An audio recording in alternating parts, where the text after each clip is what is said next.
कोई लौट के आया है। रात के ठीक 1 बज रहे थे। बीच हाउस के पीछे काले कपड़े पहने हुए एक शख्स एक लाश को जमीन पर घसीट रहा था। उसका मोबाइल पॉकेट में रखा रिंग कर रहा था। एक गड्ढे के पास जाकर उसने वो लाश उस गड्ढे में फेंकी और फावड़े से उस पर मिट्टी डाली। फिर कॉल रिसीव किया। हाँ, काम हो गया। आज से सारी परेशानी खत्म। नेक्स्ट डे मयंक और नुपुर हॉल में बैठे हुए हैं। मुझे यकीन नहीं होता कि जिस इंसान से मैंने इतना प्यार किया था वो मुझे अपनी सेक्रेटरी के साथ चीट कर रहा था, कहते हुए नुपुर मयंक के मोबाइल में नेहा और कार्तिक के फोटोज देख रही थी। नुपुर, यकीन तो मुझे भी नहीं हुआ था जब मैंने पहली बार उनको इस तरह देखा, और मुझे पता था कि तुम भी मेरी बात पर यकीन नहीं करोगी, इसलिए मैंने उन दोनों की फोटोज निकाल लिए थे। लेकिन तुम ये फोटो बार बार क्यों देख रही हो? सिर्फ इसलिए कि मुझे उसकी बेवफाई याद रहे और उसकी मौत तक कोई गम ना हो। नुपुर, अब तुम उसको भूल जाओ, हम अपनी नई जिंदगी शुरू करेंगे, कहकर मयंक ने नुपुर के हाथ से मोबाइल लिया और वो सारे फोटोज डिलीट कर दिए। रात को तकरीबन 1 बजे के टाइम जब मयंक का मोबाइल बार बार रिंग कर रहा था तब वो उठा और सीधा छत पर जाकर बात करने लगा। हेलो, मैंने तुमसे कहा था ना कि जब मैं कॉल करूं तभी कॉल करना। अरे यार, तुमने कहा था कि रात में कॉल करोगे, बट उसके बाद तुमने कोई जवाब ही नहीं दिया। तभी मयंक को पीछे से किसी की आवाज आई। इतनी भयानक आवाज सुनकर उसके हाथ से मोबाइल छूट गया और उसने जैसे ही पलट के देखा वो उसके पीछे खड़ा हुआ था। तेज पीली आंखें, बिगड़े हुए बाल, उसके आधे चेहरे पर मिट्टी लगी हुई थी और होंठों से खून टपक टपक कर उसकी नीली शर्ट पर गिर रहा था।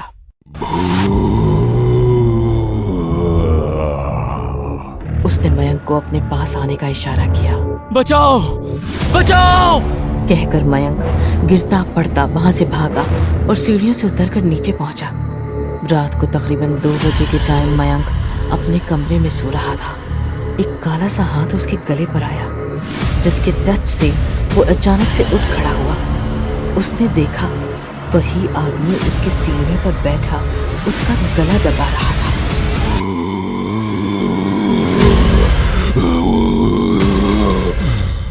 मयंक कांप उठा और उससे खुद को छुड़ाने लगा।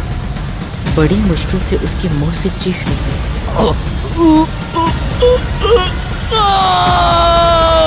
जिसे सुनकर नुपुर तेजी से वहां पहुंची। उसने देखा कि मयंक अकेला बेड पर पड़ा चिल्ला रहा है। क्या हुआ मयंक? क्यों चिल्ला रहे हो? क्या हुआ? क्या हुआ मयंक? सुनकर मयंक ने खुद को संभाला और फिर बोला, शायद कोई बुरा सपना था। मयंक ने कह तो दिया, लेकिन नुपुर को उसकी बात पर यकीन नहीं हुआ। अब मयंक के साथ ये रोज का होने लगा था। उसको बार बार वही डरावना आदमी नजर आता। हर वक्त उसको ऐसा लगता कि कोई उसके पीछे चल रहा है और महसूस होता कि वो अकेला नहीं है। लेकिन फिर भी वो नुपुर को कुछ भी नहीं बताता था और वो उसकी परेशानी की वजह जानना चाहती थी। रात को जब मयंक ने नुपुर के साथ डिनर किया तब भी वो खोया खोया और डरा हुआ सा लग रहा था। डिनर के बाद उसने नुपुर के कमरे में जाने का इंतजार किया और फिर घर से बाहर निकलकर कॉल पर बात करने लगा। नेहा, मुझे तुमसे आज ही मिलना है। बताओ, तुम घर पर ही हो ना? हाँ, घर पर ही हूँ, लेकिन तुम इतना डरे हुए क्यों लग रहे हो? मैं मिलके बताता हूँ। ठीक है, आ जाओ, तब तक बात ले लेती हूँ, कहकर नेहा ने कॉल काट दिया और फिर बाथरूम में चली गई। थोड़ी देर बाद जब वो बाथ टब में नहा रही थी तो किसी ने बाथरूम के दरवाजे पर हाथ रखा, जिसे देखकर वो डर गई और उसने चीख मार दी। कौन है? कौन है? कौन है वहां?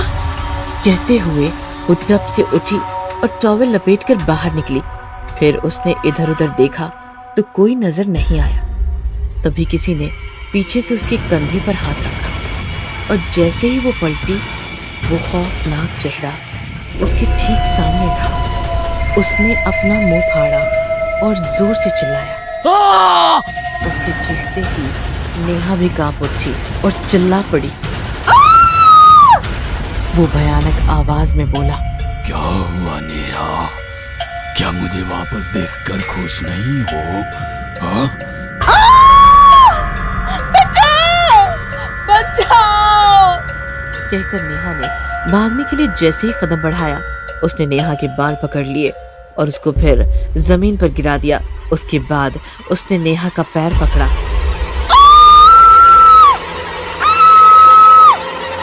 और फिर बाथरूम दरवाजे पर उसको पटक कर मारा। एक तेज शोर के साथ वो शीशे का दरवाजा टूट गया और नेहा जमीन पर चोट खाकर गिर पड़ी।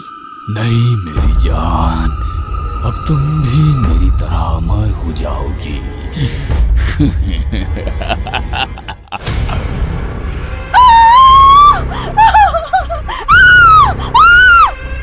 उसने नेहा का गला पकड़ा और फिर जो कांच का दरवाजा आधा टूट चुका था उस पर नेहा की गर्दन तेजी से रगड़ डाली। जब उस तेज धार शीशे से नेहा का गला कटा तो एक दबी सी चीख उसके मुंह से निकली और फिर एक तेज खून की धार गले से बाहर आई।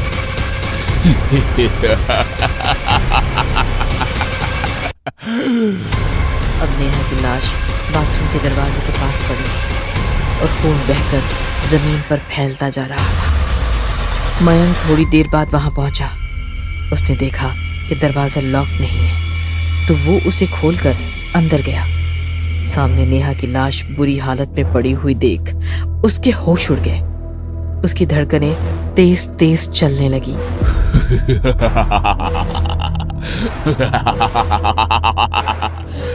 उसको सब कुछ बता दे, नहीं तो तेरा हाल भी यही होगा। ये सुनकर वो डर गया और फिर तेजी से वापस नूपुर के पास पहुंचा। वो हॉल में बैठी हुई उसका इंतजार कर रही थी। कहाँ थे तुम? बिना बताए कहाँ भाग गए थे? नूपुर, जो कुछ भी तुम्हें दिखाया या बताया गया था वो सच नहीं था। कार्तिक तुमको चिट नहीं कर रहा था। सुनकर नूपुर चौंक पड़ी और उसको हैरानी से देखते हुए बोली, क्या मतलब है इस बात का? तुम्ही ने तो मुझसे कहा था कि वो मुझे धोखा दे रहा है। और वो फोटोज? सच ये है कि मेरी और नेहा की नजर हमेशा से कार्तिक की प्रॉपर्टी पर थी। हमने प्लान बनाया कि तुम्हारी नजरों से कार्तिक को धोखेबाज साबित कर देंगे और धीरे धीरे तुम मुझसे नफरत करने लगोगी। फिर मैं तुमको अपने झूठे प्यार के जाल में फंसाकर कार्तिक को मरवाकर अपने रास्ते से हटाने के लिए राजी कर लूंगा।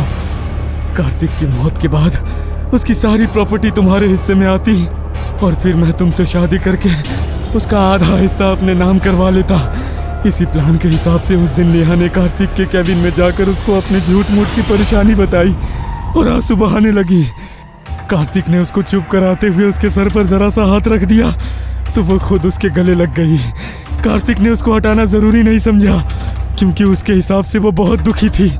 ठीक उसी टाइम की मैंने फोटोज निकाली और तुमको दिखाते टाइम ये बताया कि कार्तिक का नेहा के साथ अफेयर चल रहा है, जिसको देखकर तुम गुस्सा हुई, लेकिन तुमने उसको मारने की जगह उससे डिवोर्स लेने की बात कही।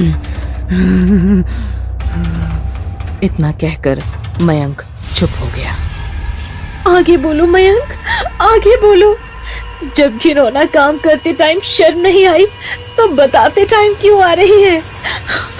आगे बोलो। अगर तुम उसको डिवोर्स दे देती तो हम दोनों का प्लान चौपट हो जाता। इसलिए मैंने उस दिन कार्तिक को ऑफिस के बाद उसके बीच हाउस पर ले जाने की बात कही। वो भी मेरे एक कहने पर मेरे साथ चला गया। फिर वहाँ मैंने और नेहा ने मिलकर उसको मार डाला और फिर अकेले उसकी लाश को बीच हाउस में थोड़ी दूर जमीन पर दफना दी। आगे प्लान के हिसाब से मैंने तुमको बताया कि कार्तिक नेहा के साथ मिलकर तुमको जान से मार देने की बात कह रहा था और मैंने सुन लिया तो उसने मुझ पर जानलेवा हमला किया। इसलिए मजबूरी में मुझे कार्तिक को मारना पड़ा। और तुमने कार्तिक को मेरी और अपनी जान बचाने के लिए मारा। ये सोचकर मैं तुम्हारी तरफ खिंची चली गई। कितनी बड़ी बेवकूफ थी मैं। मैंने पुलिस को कुछ भी नहीं बताया। लेकिन अब मैं चुप नहीं रहूंगी, तुमको सजा मिलकर रहेगी। हाँ। इतना कहते ही कमरे की लाइट्स ब्लिंक करने लगी और जब रुकी तो कार्तिक अपने उसी डरावने अवतार में सामने खड़ा नजर आया। वो रहा, मुझे बचा लो नुपुर, ये मुझे मार डालेगा। कार्तिक, तुम कहाँ हो? मेरे सामने आओ, मेरे सामने आओ। नुपुर की बात सुनकर कार्तिक अपने सही रूप में आया और फिर नुपुर को नजर आने लगा, जिसको देखकर नुपुर की आंखों में आंसू आ गए। कार्तिक, मुझे माफ कर दो, तुम्हारी जान सिर्फ मेरी वजह से गई है। नहीं, तुम्हारी गलती नहीं है, गलती इन दोनों की थी। एक को तो मैंने खत्म कर दिया, अब इसकी बारी है। सुनकर मयंक डर गया और वहां से भाग निकला। नूपुर, मैंने केवल तुमसे प्यार किया था और कभी तुमको धोखा नहीं दिया। अब मेरी सारी प्रॉपर्टी तुम्हारी है, इसको अच्छे से संभालना। मैं भी अब बस अपनी आखिरी काम कर दूं, उसके बाद तुम मेरी बॉडी को निकाल कर उसका अंतिम संस्कार करवा देना।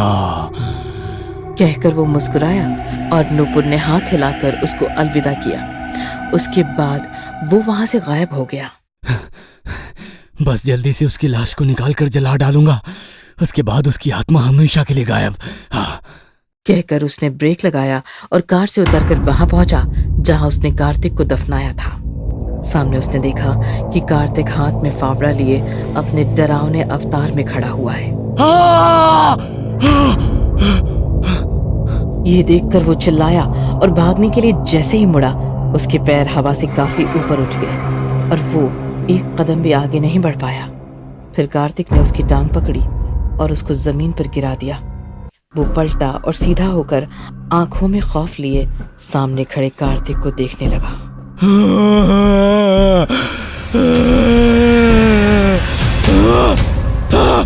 कार्तिक ने एक भयानक आवाज करते हुए फावड़ा सीधा उसके पेट में मार डाला। उसका पेट फट गया और उससे अतड़ियां निकलती हुई बाहर आ गई। फिर कार्तिक उसकी लाश पर खड़ा होकर जोर जोर से हंसने लगा।